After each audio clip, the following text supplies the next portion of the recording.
Greetings everyone. This is Aritra Chatterjee, AIR 64 in the UPSC CAPF Assistant Commandant Examinations 2023. Today I am here to share with you some of my lessons from the experience that have gained through the course of the last year, which might help you in these penultimate days of the upcoming examination. So without much delay, let's cut to the chase. Pehla point would be regarding new topics. See, at this moment, you need to understand your own nature and likewise decide कि नया topic पे जाना है या नहीं.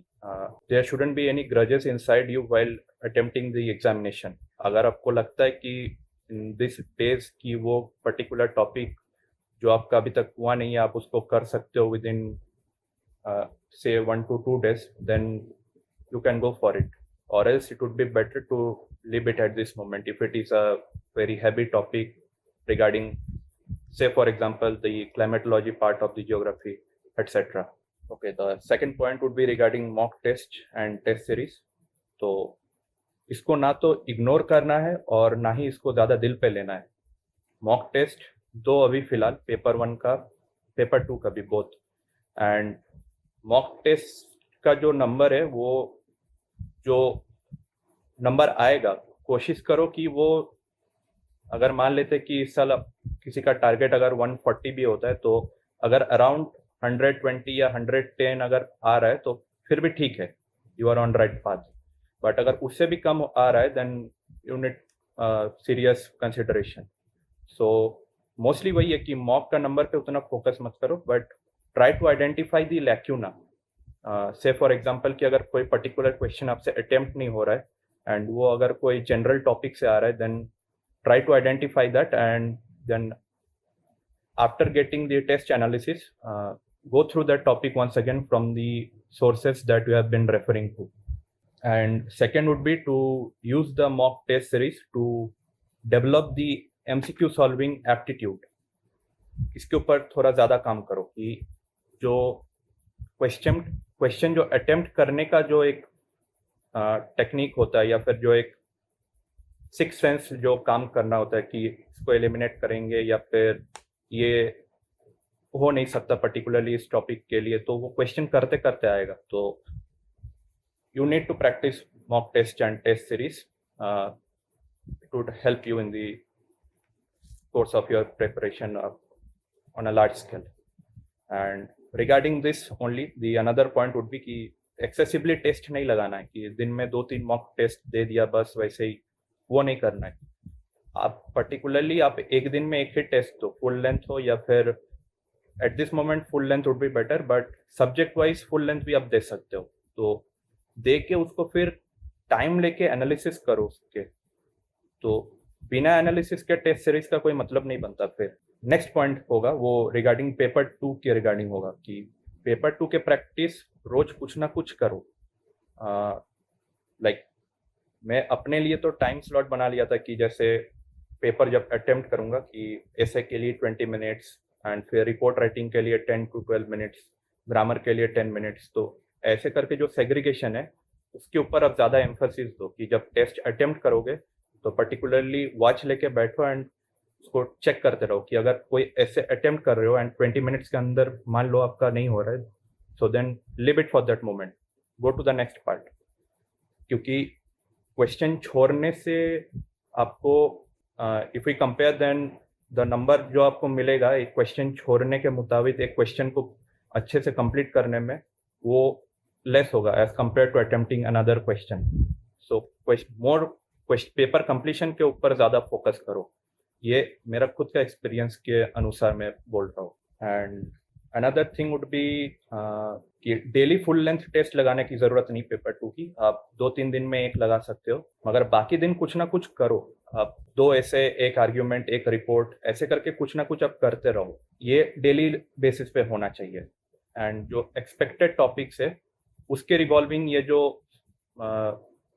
छोटा जो सब प्रैक्टिस है, I am not talking about the full length test, जो छोटा छोटा जो सब है ये आप डेली जब करोगे तो do it on the line of the expected topics, so that कि उसका सैम्पल आपके पास होगा एंड लेटर वाइज आप उसको अपने ओर से इवेलुएट भी कर सकते हो. Okay, so the next point would be regarding grammar and current affairs. So current affairs at this moment now you should start considering it seriously, and you need to brush up current affairs on every 2 to 3 days. And अगर आपका current affairs सच्ची में बहुत weak point है, then try to do it on the alternate days.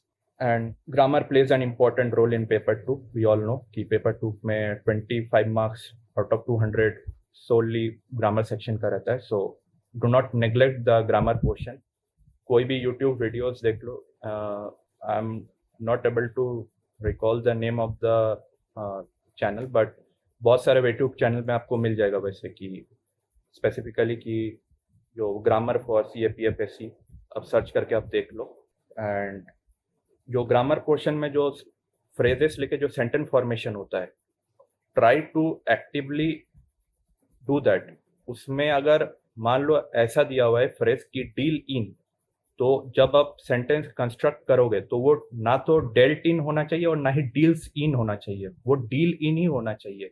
आप इस पे focus करना कि जो फ्रेज का जो फॉर्मेट है, चाहे कोई भी टेंस या फिर कोई भी सब्जेक्ट वर्ब एग्रीमेंट के लिए, वो पर्टिकुलरली वही रहना चाहिए ड्यूरिंग कंस्ट्रक्शन ऑफ सेंटेंस. सो इस पे थोड़ा वर्क करना. एंड ऑलवेज ये मैं गलती खुद किया था कि रिपोर्ट में इस साल जो क्वेश्चन का जो स्ट्रक्चर है वो चेंज किया था कि not only name of any person but you shouldn't mention the name of any address too. कि आप न्यू दिल्ली लिख दिए या फिर कोलकाता लिख दिए तो बेटर है कि आप ना करो, उसमें XYZ ही लिखो. तो ऐसे करके जब आप क्वेश्चन अटेम्प्ट करोगे, सो एट दैट मोमेंट पर्टिकुलरली आप, ये एग्जाम के टाइम की बात कर रहा हूँ, देख लेना एक बार कि क्या लिखा हुआ है हेडिंग में. सो नेक्स्ट अब पढ़ाई छोड़ के थोड़ा और भी बाहर निकलते हैं कि ये सब फैक्टर भी बहुत मायने रखेगा इन दिनों में. So next would be regarding outdoor activities. अगर किसी का हॉबी है या फिर डेली का लाइफस्टाइल का पार्ट है कि कोई outdoor high intensity physical activity पे पार्टिसिपेट करना, सच एज फुटबॉल, बास्केटबॉल, या फिर लाइक जो ऐसी चीज़ें हैं जो जिसका फैटिकनेस कैरी फॉरवर्ड होता है ड्यूरिंग द लेटर कोर्स, जब आप उसको खेल नहीं रहे हो, तो इन सब चीज़ों को एट दिस मोमेंट आप थोड़ा अवॉइड करके चलो. I myself am a very big fan of football and basketball. I do play them on regular basis and मैं वर्कआउट भी करता हूँ.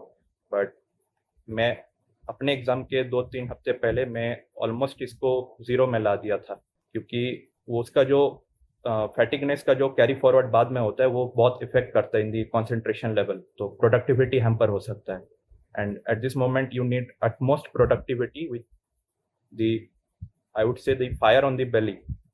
अंदर से वो आग अभी पूरा निकल जाना चाहिए कि हाँ एग्जाम निकालना ही है. तो अवॉइड कॉन्टैक्ट स्पोर्ट्स स्पेशली, क्योंकि इससे इंजरी का चांसेस भी बहुत रहता है जो आप इस मोमेंट पे अफोर्ड नहीं कर सकते हो. सो आई एम नॉट सेइंग कि completely abandon any sort of physical activity, वो आप करो, ज़रूर करो. आप शाम को थोड़ा 15 to 20 मिनट्स कुछ पुशअप, स्किपिंग वगैरह ये सब कर लो, या फिर एक नॉर्मल आधा घंटा 1 घंटा का वॉक पे चले जाओ, करो, उससे और अच्छा इफेक्टिविटी आपका बढ़ेगा. और so the next point would B ये जो हम सभी जेंजी का जो एक बहुत अच्छा पास टाइम होता है कि डिजिटल कंटेंट बिंजिंग, इसको बंद कर दो.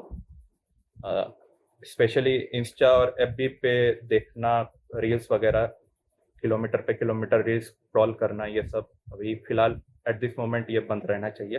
एंड ऐसा भी नहीं होना चाहिए कि आप रील्स तो भले ही देख रहे हो मगर हो सकता है कि वो पढ़ाई रिलेटेड है, तो ठीक है आप उसका टाइम जो है उसका स्पेसिफाई कर लो. ये नहीं कि पढ़ाई रिलेटेड है इसका मतलब मैं दिन भर देखते ही रहूँगा, तो वो झूठी दिलासा अपने आप को मत दो कि हाँ मैं तो रील्स देखते वक्त भी पढ़ाई कर रहा हूँ. And the next point would be the X factor, I would say, and many people might not agree but still for me it is, do not compromise on your sleep as well as your sleep cycle. इस वक्त जो 8 से 10 घंटे की नींद है वो person to person very करता है, इस पर कभी भी कॉम्प्रोमाइज मत करना at this moment. And do not intake unnecessary foods या फिर जंक फूड या फिर फास्ट फूड बिंज ईटिंग मत करना. At this moment you can not afford to let yourself get ill or get caught hold of any disease as such. वो बहुत भारी पड़ जाएगा एट दिस मोमेंट अगर आपको जेन्युइनली एग्जाम क्लियर करना है तो. The next point would be कि regarding pressure and tension. So pressure at this moment सभी को आएगा और वो जायज़ है, आना भी चाहिए. Pressure is one such thing which I believe that helped me increase my productivity to a great extent, and it also helped me to get very much aware of my own capabilities and capacities so that I can enhance them as much as possible. So pressure ठीक है, उसको handle करो, मगर tension मत लो. Tension आएगा मेरे को पता है, बट अपने आप को ये बोल के समझाओ कि टेंशन लेने से या फिर हाइपर टेंशन अगर होता भी है तो इससे आपका 1-2 नंबर बढ़ने वाला नहीं है, उल्टा 5-6 नंबर घटने का इसमें चांस रहेगा. सो ये लॉजिक लगाओ and specially eight this moment अपने आप को बार बार क्वेश्चन करो कुछ भी एक्टिविटी करने के पहले कि will this benefit me during my examination. अगर आपको अंदर से आवाज आता है कि हाँ, तो फिर आप करो, वरना कंप्लीटली उसको अवॉइड करो, चाहे वो कुछ भी हो. कोई भी फैमिली मुद्दा ये भले सुनने में खराब लगे, but at this moment totally avoid. I would say non-cooperate and not in the daily household chores, but जो बड़ा कुछ एक्टिविटी है जो आपका टाइम खाएगा या फिर जो आपको प्रोडक्टिविटी हैम्पर करेगा, completely switch it off.